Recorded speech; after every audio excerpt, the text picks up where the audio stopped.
Halo guys, assalamualaikum warahmatullahi wabarakatuh. Jumpa kembali dengan Indra Palupi Channel. Kali ini kita akan mengulas bagaimana peternakan breeding itu bisa dikelola menjadi usaha yang benar-benar kita andalkan untuk perekonomian sehari-hari. Jadi peternakan yang bagus itu yang harus dipersiapkan yang pertama adalah modal, kemudian adalah bank pakan. Nah, bank pakan ini bisa bervariasi, bisa rumput odot, indigo vera, daun singkong, atau jenis-jenis yang lain. Nah, kemudian setelah teman-teman melangkah yang pertama sudah terlewati, maka yang harus dipersiapkan adalah kandang. Nah, kandang inilah yang akan kita bahas dalam video ini. Kemudian setelah kandang, teman-teman akan menuju ke berikutnya, yaitu bibitan. Nah, bibitan ini teman-teman harus tahu tujuannya dibuatnya kandang tadi. Apakah mau breeding atau fattening? Nanti akan kita urai satu persatu. Nah, mengenai untuk bibitan ini kita harus pahami dulu, kita akan beternak di genetik apa? Apakah di Jawa Randu atau di jenis yang lain seperti Bur ataupun PE. Kita harus jelas kemana pasarnya. Ini yang harus dipahami dulu, seperti itu teman-teman. Kemudian setelah itu baru pemasaran. Nah, pemasaran ini inti dari peternakan. Tapi jangan lupa, sebelum semua itu kita jalankan, kita jalani, yang harus dipersiapkan tentunya keilmuan atau pengalaman atau pemahaman tentang dunia peternakan. Oke, kali ini kita akan membahas tentang kandang ya. Tapi sebelumnya saya akan menekankan kembali, bank pakan harus dipersiapkan, gitu teman-teman. Nah, yang pertama adalah hijauan atau rambanan ya. Kita harus tahu apa yang harus kita pelihara. Kalau kita ini mau breeding, maka yang harus dipersiapkan adalah hijauan yang bernutrisi tinggi. Nah, di sini bisa menggunakan indigo vera seperti ini ya. Indigo vera ini proteinnya tinggi, gizinya tinggi, cocok sekali untuk breeding. Karena kalau breeding sendiri yang dibutuhkan adalah air susu induk untuk anak-anaknya. Nah, ini penting sekali untuk ditanam bagi peternak-peternak yang mau breeding. Begitu teman-teman. Kemudian hijauan yang mudah tumbuh, rerumputan odot. Nah, odot ini bagus sekali karena produktivitasnya tinggi, tapi tidak rekomendasi untuk dijadikan pakan utama karena kandungan airnya tinggi. Begitu teman-teman. Lalu yang paling bagus dan paling mudah dicari adalah daun singkong. Nah, daun singkong sendiri kalau di Lampung ini mayoritas petaninya itu petani singkong. Jadi tidak perlu menanam lebar-lebar, cukup mencari setiap hari ada yang panen. Itu kalau skala kecil. Tapi kalau sudah skala peternakannya ratusan ekor, harus tanam seperti ini. Bank pakan dibutuhkan. Nah, seperti itu. Bagi teman-teman yang masih takut menggunakan daun singkong, khususnya di Pulau Jawa jarang ada daun singkong, maka sebaiknya dijemur dulu atau disilase, ya minimal dilayukan untuk disajikan supaya kambing tidak keracunan. Kalau mau diberikan segar bisa juga, tapi jenis singkong-singkong konsumsi, singkong yang tidak beracun atau yang tidak bersianida. Nah, gitu teman-teman. Nah, singkong ini berbahaya bagi kambing-kambing yang tidak terbiasa.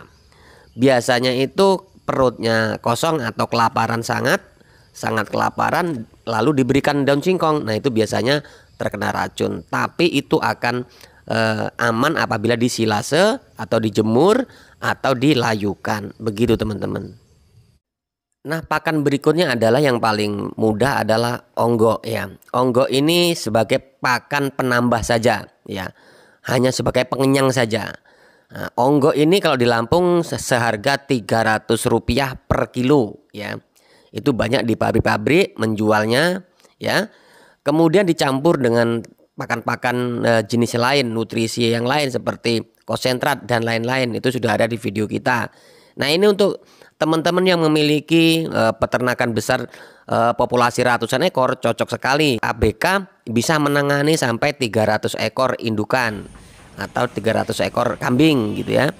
Nah, kemudian yang paling penting adalah kalau untuk breeding ya, ini kita bicara untuk breeding. Kalau untuk breeding itu yang paling bagus kandangnya adalah sistem koloni. Nah, kenapa harus koloni? Karena dengan koloni ini kita irit biaya, terutama biaya kandang, karena tidak menggunakan sekat-sekat. Begitu teman-teman. Nah, di poin ini berarti teman-teman sudah menentukan mau kemana, mau breeding atau mau penggemukan. Nah, kalau mau breeding maka ini tepat sekali. Video ini mencontohkan untuk kalian semua untuk menuju sukses. Karena caranya ya seperti ini. Kandang kalau untuk populasi besar itu minimal 3 kali 4 atau 2,5 kali 4 untuk sekatannya atau untuk koloninya. Itu diisi minimal itu 10 ekor indukan, 1 bejantan. Maksimalnya itu 20 indukan, 1 bejantan. Nah, seperti ini. Begitu teman-teman. Ini adalah kandang koloni kawin ya. Indukan yang sudah memiliki anak usia 2 bulan dimasukkan ke koloni ini. Tujuannya agar si anak masih mengikuti induknya, masih bisa menyusu. Kemudian saat induknya birahi, si pejantan sudah siap di koloni tersebut. Dan pejantan nanti akan mencari sendiri mana yang betina yang waktunya birahi. Nah, seperti itu teman-teman. Jadi ini cocok sekali. Ini kalau untuk populasi besar. Kalau untuk populasi kecil bagaimana Mas Indra? Kalau populasi kecil lebih mudah lagi. Dalam satu koloni 1 bejantan dengan 5 indukan. Ukurannya berapa? Ukurannya bisa 3 kali 2 saja. Jadi semua bisa diperkecil. Nah, ini adalah ruangan indukan yang baru beranak atau yang usianya belum layak dicampur dengan yang lain. Contohnya seperti ini. Ini baru usia kurang lebih 1 bulan ya. 1 bulan itu masih rawan-rawannya. Kelahiran 1 bulan, dari kelahiran sampai usia 1 bulan itu cempe atau anakan kambing itu butuh tempat yang khusus yang tidak terganggu dengan kambing yang lain. Tujuannya agar dia tumbuh kembangnya itu maksimal. Nah, seperti ini contohnya. Jadi dia fokus dengan anakannya, anak fokus dengan induknya dan fokus dalam menyusui. Dan pakan yang harus diberikan saat kambing menyusui seperti ini itu ya harus bernutrisi. Paginya diberikan onggok yang sudah dicampur dengan konsentrat, dengan SBM, dengan bungkil, dengan yang lain-lain ya. Ini tujuannya apa? Agar air susunya banyak. Kemudian jangan lupa diberikan pakan tambahan yaitu serat, bisa rumput, bisa rambanan yang mengandung nutrisi. Nah, itu teman-teman seperti itu. Kemudian pemberian air minum ready 24 jam di kandang. Karena kalau kita menggunakan pakan yang kering, yang menggunakan onggok tadi, menggunakan bungkil dan konsentrat, biasanya hausnya itu luar biasa. Karena dia mengandung minyak ya di bungkil itu. Makanya air minum ready 24 jam di kandang. Nah, contohnya seperti ini. Teman-teman perhatikan ya. Kalau di kandang yang seperti ini rata-rata anak si cempe tadi ya, anak kambing tadi sudah di atas 2 bulan usianya. Ini bahkan masuk menjelang sapi. Nah, caranya adalah dimasukkan ke kandang koloni seperti ini. Tujuannya agar dia lebih bebas bergerak, kemudian tumbuhnya itu masih bersama induknya ya. Jadi dia masih ngikut induk, masih menyusui induk. Sementara induk saat nanti birahi sudah tersedia untuk paceknya. Nah, begitu teman-teman. Jadi buat kalian, cara inilah yang paling efektif untuk sistem breeding menuju kesuksesan. Bukan berarti yang sistem yang lain tidak sukses, tapi inilah yang paling tepat.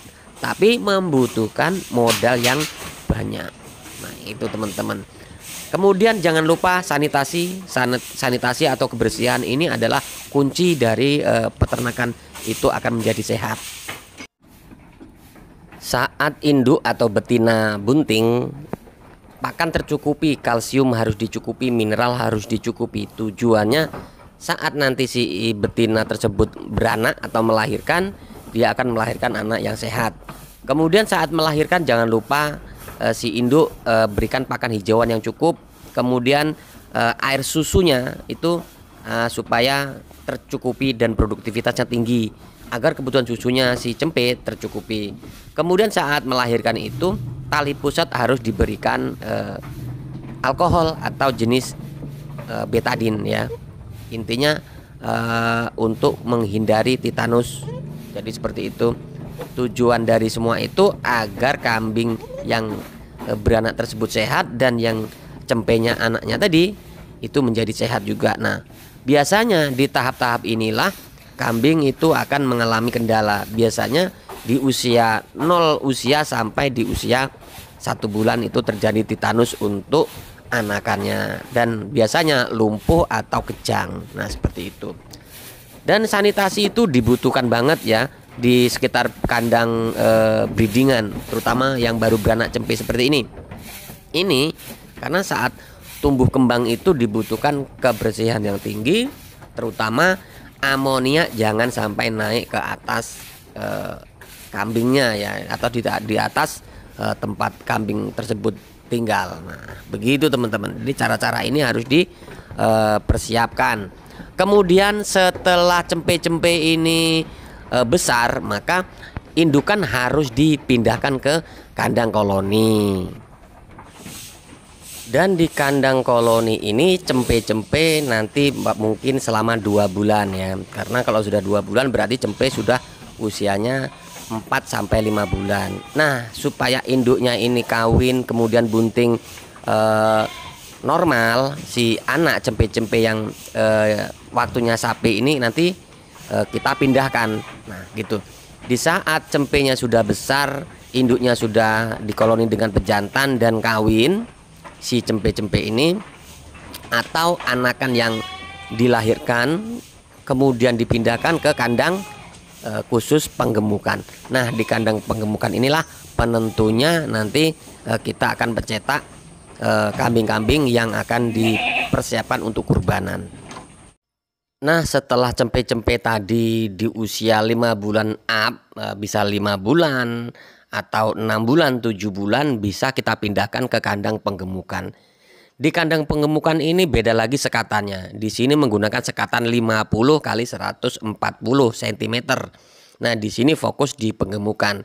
Penggemukan ini pakannya beda. Dia khusus untuk onggo, kemudian konsentrat, lalu khusus untuk penggemukan ya, beda ya. Cara racikannya sudah ada di kandang ini, kita liput di bulan lalu, silakan tonton. Nah, di kandang ini kambing begitu dimasukkan ke ruangan ini nanti keluar saat panen raya, yaitu Idul Adha. Nah, berapa lama di sini tergantung kebutuhan dan berapa lama teman-teman memasukkan saat panennya. Jadi gitu. Kalau teman-teman memasukkan ke sini sudah usia besar ya, mungkin 5-6 bulan bisa dipanen. Tapi kalau dari 5 bulan di sini bisa 1 tahun, tergantung kebutuhan keuangan teman-teman sendiri. Kemudian di sini minuman harus ready, pakan harus ready 24 jam, tidak boleh kelaparan. Yang paling penting adalah sanitasi kembali harus diberikan. Obat cacing jangan lupa.